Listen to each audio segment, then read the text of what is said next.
अस्सलाम वालेकुम students, now we will talk about the incomplete dominance.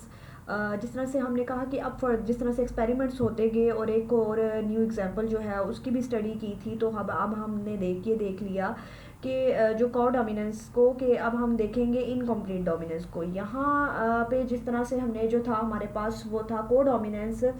अब जो है हम देखेंगे इनकम्प्लीट डोमिनेंस को। यहाँ पे अब हम देखेंगे इनकम्प्लीट डोमिनेंस। अब अगर हम इनकम्प्लीट डोमिनेंस की बात करें तो इनकम्प्लीट डोमिनेंस में क्या होता है। इनकम्प्लीट डोमिनेंस में ये होता है कि फॉर एग्जांपल इसकी एग्जांपल इस तरह से लेते हैं कि अगर हम किसी दो चीज़ों के को मिला दें आपस में, और उनके मिलने से एक ऐसी जिस तरह से थर्ड चीज़ बने जो उन दोनों से जो है फिर वो डिफरेंट हो, तो फिर ये जो है वो हमारे पास इनकम्प्लीट डोमिनेंस का प्रोसेस होता है। ठीक है, कि हमने दो चीज़ों को मिलाया और वो दो चीज़ें भी डिफरेंट थी और उन दोनों के मिलने से कोई तीसरी चीज़ बनी जो उन दोनों से ही नहीं मिल रही थी, जो वो हमारे पास जो है वो इनकम्प्लीट प्रोसेस होता है, जो कि मिक्सचर होता है, इंटरमीडिएट होता है उन दोनों का। तो इसमें कुछ इस तरह से होता है। इसमें हम जो है वो एग्जांपल यूज़ करते हैं फ्लावर्स की, जो कि 4 o'clock फ्लावर है। इसमें जो है एग्जांपल यहाँ पर हमारे पास दी हुई है 4 o'clock की।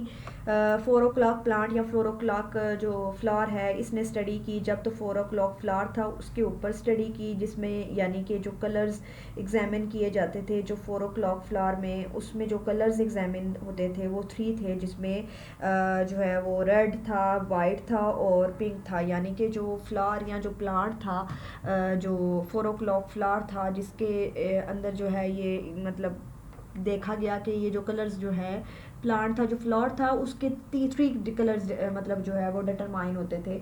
अब जो साइंटिस्ट थे उन्होंने किस तरह से जो जेनेटिक की स्टडी की है कि उसको पेश किया कि ये जो प्रोसेस है किस तरह से होता है। ठीक है, इन्होंने क्या किया कि इन्होंने होमोजाइगस जनरेशन्स ली।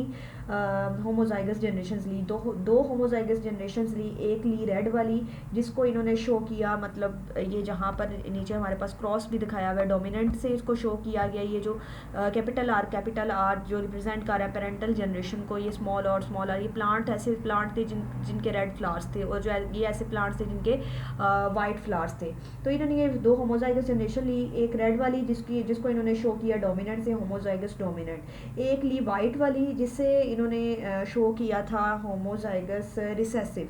ठीक है जी, और ये इन दोनों का आपस में क्रॉस करवाया। एक ली इन्होंने homozygous dominant red colour flower और एक तरफ ले लिया recessive homozygous white colour flower. दोनों का आपस में क्रॉस करवा दिया। ये थी पेरेंटल जनरेशन फर्स्ट पे। जाहिर सी बात है जब फर्टिलाइजेशन होती है, जीन्स की सेपरेशंस होती है, ठीक है, जब गैमीट्स बनते हैं एक यहाँ से जिस तरह से यहाँ पर मैं शो भी कर देती हूँ कि यहाँ पर एक जो है वो यहाँ से अलील आएगा, एक यहाँ से आ गया और एक जो है रिसेसिव वाली साइड से आ गया, एक डोमिनेंट से आया और एक रिसेसिव से आया। इन दोनों का जब क्रॉस करवाया तो एक डोमिनेंट आया और एक हमारे पास रिसेसिव आया। अब अगर हम देखें तो ये और ये वाली जो है ये और चीज़ है और ये और चीज़ है। ये जो है ये होमोजाइगस जो है वो ये आपके पास ये जो है हेट्रोजाइगस प्लांट आ गया ना। तो ये अब अगर हम देखें तो ये जो है होमोजाइगस तो है, ये भी होमोजाइगस है, पर ये रेड कलर है और ये जो है ये वाइट कलर है। तो ये जब दोनों आपस में मिल जाएंगे तो ये मिक्सचर सा बन जाएगा। तो और ये वाइट कलर में है और ये रेड कलर में है, तब जब ये इंटरमीडिएट बन जाएगा तो हमारे पास जो है वो पिंक कलर में जो है वो फ्लावर आ जाएगा। जो पिंक कलर में फ्लावर है, अब जब थर्ड कैटेगरी आई वो ना तो रेड थी और ना ही वाइट थी, बल्कि वो क्या थी, वो थी पिंक। तो जब आप दो चीज़ों को मिलाएं, यानी कि दो चीज़ों के कम्बिनेशन से आपके पास जो है वो कोई थर्ड चीज़ जो है वो आ जाए जो उन दोनों से डिफरेंट हो, तो फिर वो हमारे पास फिर होती है इनकम्प्लीट डोमिनेंस, यानी कि इंटरमीडिएट है इन दोनों का। तो वो इस तरह इससे मिल मतलब ना तो वो उस इससे मिल रही है, ना ही ये इससे मिल रही है, ना ही डोमिनेंट से मिल रही है, ना ही रिसेसिव से मिल रही है, बल्कि वो एक अलग सी, बल्कि वो एक एडिशनल चीज़ आ गई है, एक इंटरमीडिएट फॉर्म सी आ गई है, मिक्सचर आ गया हमारे पास जो कि पिंक कलर था। ठीक है, अब हुआ क्या कि ये जो पिंक कलर आया ये थी हमारे पास, ये F1 जनरेशन है। ठीक है, ये हमारे पास F1 जनरेशन शो हुई है। अब जो F1 जनरेशन थी इसका आपस में ही इसका इन्होंने यहाँ पर जो है वो देखे तो ये क्रॉस करवाया हुआ है। तो ये जो है इसका जब क्रॉस हुआ तो F1 जनरेशन का, तो इस तरह से जो हेट्रोजाइगस कंडीशन थी इसका उसका उसके साथ जब क्रॉस हुआ तो उसके क्रॉस करवाया, लाइक अगर हम देखें तो F1 का F1 के साथ ही F1 क्रॉस विद F1, यानी कि F1 का F1 के साथ ही क्रॉस करवाया। अब वो F1 का F1 फर्स्ट पीरियड जनरेशन के साथ क्रॉस किस तरह से होगा कि लाइक ये हम देख लें तो यहाँ से जो है ये कैपिटल आर आया, यहाँ से स्मॉल आर, यहाँ से कैपिटल आर, यहाँ से स्मॉल आर। अगर हम इसका जो है फिर देन सेकंड जो है वो कह सकते हैं सेकंड फिलियल जनरेशन इस तरह से, यानी कि जो कैपिटल जो है वो मतलब जो F1 क्या F1 से क्रॉस करवा दिया, ठीक है जी। तो जब क्रॉस होगा तो ड्यूरिंग फर्टिलाइजेशन जो है वो गमीट्स जो है वो बनेंगी, और गमीट्स बनने के नतीजे में जो है वो गमीट जो है वो एक जिस तरह से ये एक अलील यहाँ से आई, एक अलील यहाँ से आई, इधर से एक अलील आ रही है और दूसरी वहाँ से आ रही है, तो होगा ये कि इनकी सेपरेशन होगी, लाइक इस तरह से इसकी सेपरेशन हो गई, ये कैपिटल आर ये स्मॉल आर, ये कैपिटल आर ये स्मॉल आर। अब जो सेपरेशन होगी तो आपस में जो है ये कंबाइन करेंगे, कम्बिनेशन करेंगे। तो हम एक ये जैसे हम प्यूनेट स्क्वायर है इसके लिए ड्रॉ करते हैं, तो उसको हम देख लें कि लाइक इस तरह से, तो यहाँ पर कैपिटल आर, यहाँ पर स्मॉल आर, यहाँ पर कैपिटल आर, यहाँ पर ये कैपिटल आर इस कैपिटल आर के साथ कंबाइन कर रहा है, और ये कैपिटल आर इस स्मॉल आर के साथ कंबाइन कर रहा है। तो जब प्यूनेट स्क्वायर बन जाएगा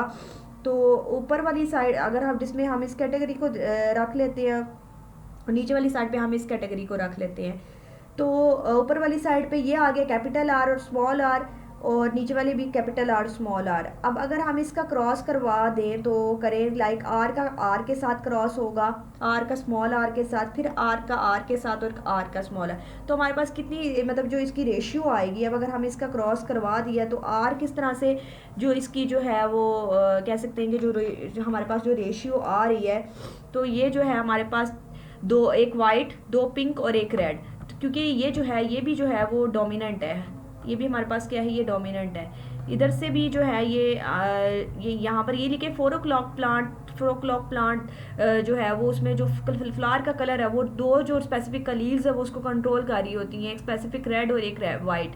तो होमोजाइगस रेड फ्लावर प्लांट जो है वो जो जिस फ्लावर का कलर रेड है वो होमोजाइगस है, ठीक है, उसको क्रॉस करवाया होमोजाइगस वाइट फ्लावर प्लांट से। तो जब F1 जनरेशन जो आई वो पिंक फ्लावर थी, मतलब वो ब्लेंडिंग थी, मतलब इंटरमीडिएट सी फॉर्म थी जो कि मिक्सचर था इन दोनों का, और रिजल्ट इंडिकेट कर रहा था कि जो that neither of the red flower allele and neither of the white flower allele is dominant, दोनों में से कोई भी डोमिनेंट नहीं है, बल्कि ये एक हेट्रोजाइगस प्लांट है जो कि जिसके अंदर वाइट रेड नहीं बल्कि पिंक कलर के फ्लावर्स हैं।